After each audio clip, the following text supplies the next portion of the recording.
안녕하세요. 정순영의 생쇼의 정순영입니다. 국가정보원이 세월호 도입 과정부터 청해진 해운에 개입한 사실이 드러났습니다. 29일 서울시청에서 열린 세월호 2차 청문회에는 세월호 선사인 청해진 해운과 국가정보원 사이의 유착 의혹이 집중적으로 제기됐습니다. 이날 청문회에서 박종훈 4.16 세월호 참사 특별조사위원회 안전사회소 위원장이 세월호와 국정원 간의 관계에 대해서 질의를 했습니다. 박 소위원장은 각종 자료와 근거들을 통해서 국정원과 청해진 해운이 특별한 관계에 있었다는 사실만은 드러나고 있다라고 주장을 했습니다. 또 박 위원장은 세월호만 유일하게 해상사고 시 국정원에 보고하도록 되어 있으며 세월호의 전신인 나미노웨후를 도입했을 때도 연락망에 국정원 인사가 포함됐다라고 밝혔습니다.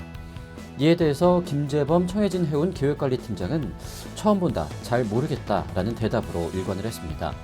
하지만 세월호 특조위원회가 참사 당일 오전 9시 38분쯤에 김 전 팀장이 국정원 직원과 2분여간 통화한 내역을 공개하자 기억은 그래도 없다라면서 말을 바꾸기도 했습니다. 박수 위원장은 세월호 관리 운영에 대해서도 국정원의 개입이 있었다라고 주장을 했습니다. 박 위원장은 접대 기록, 영수증, 업무 일지 등에서 보이듯이 청해진 해운이 국정원 관계자와 정기적으로 모임을 갖고 수시로 접대했다고 의문점을 제기를 했습니다. 이에 대해서 김 팀장은 우연히 서로 밥을 사는 관계가 된 것이라고 이 답변을 회피하기도 했는데요.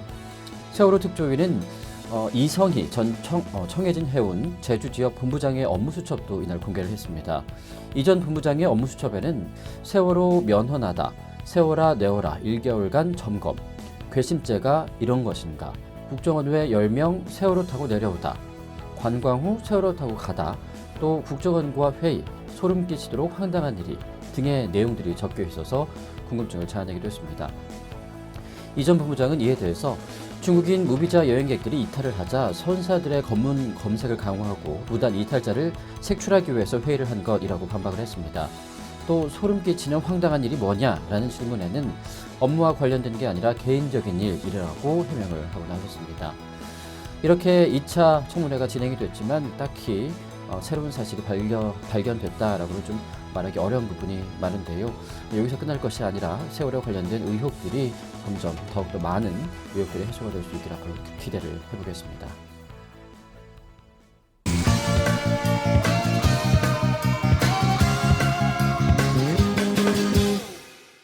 박수진 복귀 소식과 함께 그간의 소문들이 잠잠해질 것이다 라는 그런 추측들이 나오고 있습니다.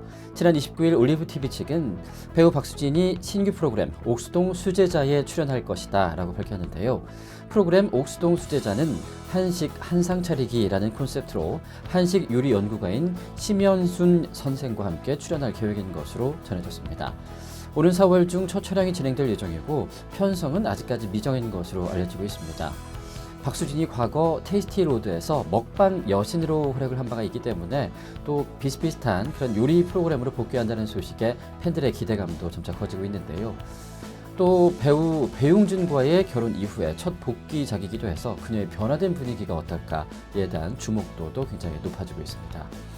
일각에서는 한창 허니문을 즐기는 모습들이 언론을 통해서 노출이 되면서 부러움을 샀던 박수진의 이 갑작스러운 복귀에 대해서 하와이 체류 기간 동안 났던 이주설, 임실성 등등 온갖 억측들을 해명하기 위한 결정이 아니겠느냐라는 측측들도 나오고 있습니다.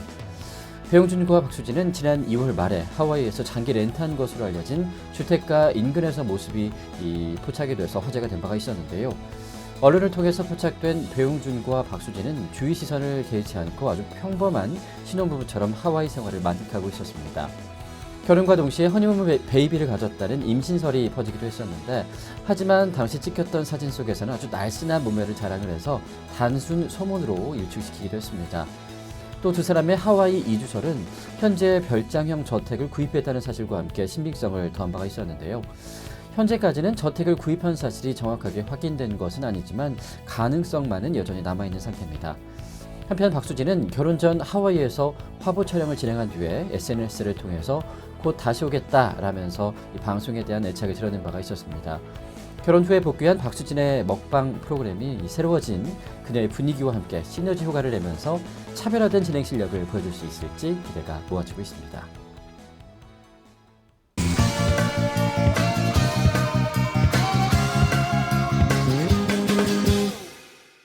기욤 패트리와 배우 송민서가 결발한 이유에 대해서 네티즌들의 궁금증이 커지고 있습니다.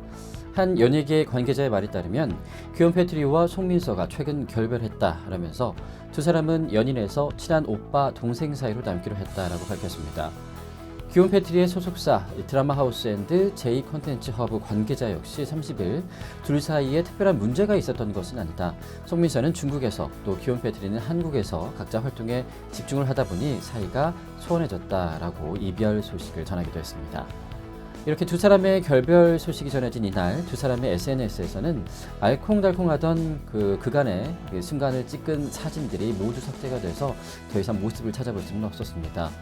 지난해 여름부터 JTBC 님과 함께 2에 함께 출연을 하면서 교제를 시작한 송민서와 기욤 패트리는 각자의 SNS 커플 사진들을 계속 게재를 하면서 애정을 과시한 바가 있었는데요. 지난해 3개월간 기욤 패트리와 송민서는 달달한 커플들의 모습을 보여줬었습니다. 기욤 패트리는 송민서의 어머니를 만나서 방송상에서이긴 하지만 상견례를 가지기도 했고 혼수를 준비하고 신혼집을 마련을 했습니다.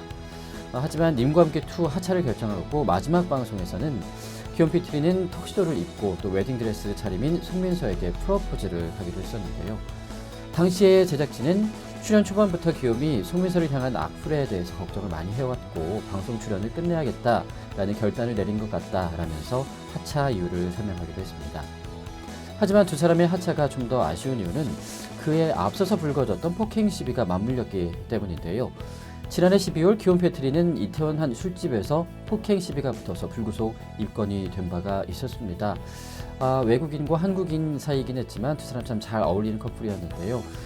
특별한 일 없이 헤어졌다니까 좀 더 아쉬운 것 같습니다. 앞으로도 방송에서 더욱더 밝은 모습 지켜볼 수 있길 기대해 보겠습니다.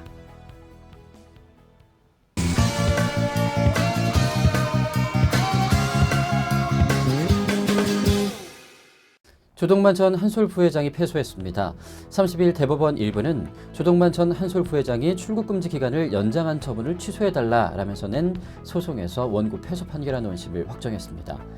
재판부는 조동만 전 한솔 부회장이 출국하면 재산을 해외로 도피시키는 등 과세 당국의 강제 집행을 곤란하게 할 우려가 있다라면서 국내에서 여유로운 생활을 하고 있고 또 부인, 자녀가 모두 국내에 거주해서 해외 사업 등 긴급하게 출국해야 할 사정이 보이지 않는다라고 밝혔습니다.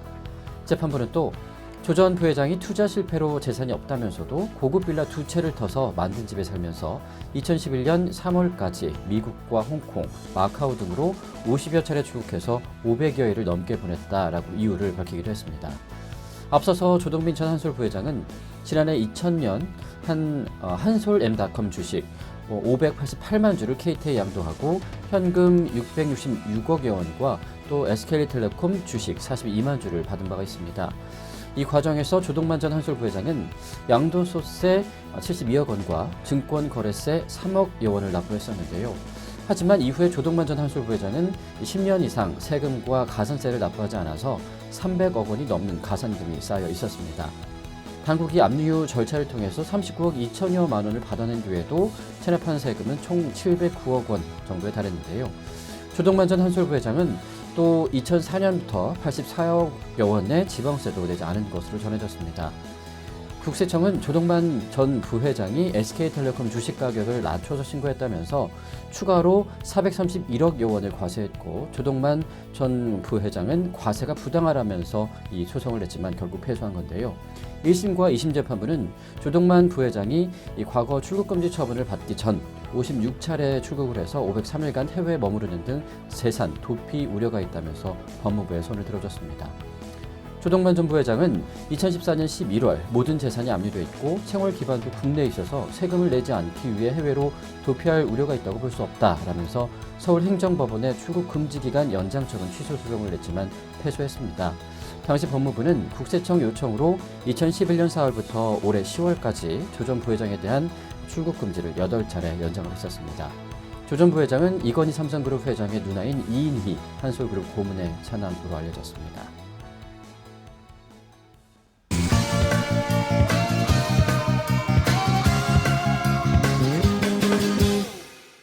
LG전자가 공식 출시하는 전략폰 G5의 출고가를 83만 6천 원으로 확정했습니다. 삼성전자의 갤럭시 S7과 동일한 가격인데요. 업계에서는 LG전자가 G5 출고가를 예년과 달리 경쟁사와 똑같은 금액에 책정을 하자 그만큼 자신감이 투영된 결과다라고 해석을 하고 있습니다. LG전자는 오는 31일 국내에 출시되는 G5의 출고 가격이 83만 6천 원이라고 30일 밝혔는데요. 이는 앞서 조준호 LG전자 사장이 G5 개발자 컨퍼런스에서 밝혔던 80만 원대 초중반대의 가격에서 벗어나지 않는 수준입니다. 특히 삼성전자의 갤럭시 S7과 끝자리까지 가격이 똑같은데요. 국내 이동통신사들은 G5의 출고가가 갤럭시 S7보다 다소 낮게 책정될 가능성을 점쳤지만 결과적으로 같은 가격으로 정면 승부를 하게 된 겁니다. 전작인 G4의 경우에는 출고가가 갤럭시 S6보다 3만 3천 원 낮은 82만 5천 원이었습니다. 업계에선 이 같은 가격 책정의 배경에는 LG전자의 G5에 대한 자신감이 반영된 것이라고 보고 있는데요. 경쟁 제품인 갤럭시 S7과 같으면서도 또 전작인 G4보다 높은 가격은 G5에 거는 기대감이 그만큼 크다라는 해석입니다. LG전자는 후면에 듀얼 카메라를 장착한 데다가 착탈식 배터리 등 차별화에 성공한 만큼 이번엔 승산이 있다라고 판단하는 것으로 보입니다. 앞서 조준호 사장은 지난 24일 기자간담회를 통해서 G5와 LG 프렌즈는 고객들이 직접 손으로 만져보고 체험을 해봐야만 진정한 가치를 느낄 수 있는 제품이라고 강조를 한 바가 있었습니다. 특히 LG전자는 오늘 5월 31일까지 G5를 구매하는 고객들을 대상으로 음악 애호가들의 관심이 높은 비에노 패키지를 파격적인 가격에 제공을 하면서 프로모션에도 심혈을 기울여 왔는데요. 프리미엄 시장에서 출시 초반에 확실한 승기를 잡겠다는 의지로 풀이가 되고 있습니다. 이 기간 동안 소비자는 오디오 명가 뱅앤올룹슨의 고품질 오디오 모듈인 하이파이브 플러스와 프리미엄 이어폰 등등을 40%가량의 할인된 28만 9천 원에 구매할 수 있을 것으로 예상됩니다.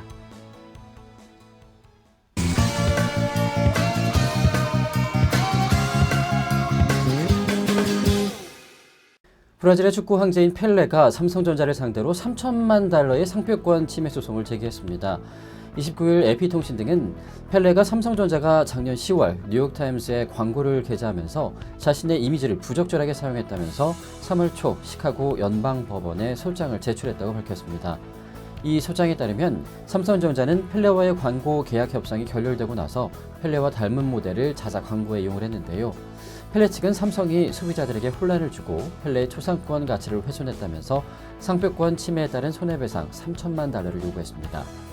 펠레 측은 흑인 중년 남성 모델의 얼굴이 펠레와 매우 닮았고 작은 TV 화면 속 경기 장면의 축구 선수가 펠레의 주특기인 바이시클 킥 동작을 하고 있어서 소비자들에게 혼란을 일으킬 수 있다라고 주장을 했습니다.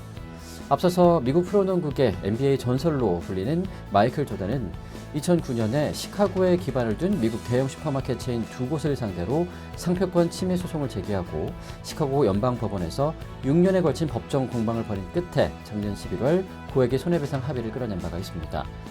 시카고 트리뷴은 조던의 소송을 대리했던 시카고 로펌 쉬프 하딘 소속 프레드 스펄링 변호사가 펠레 소송을 대리한다라고 전했습니다.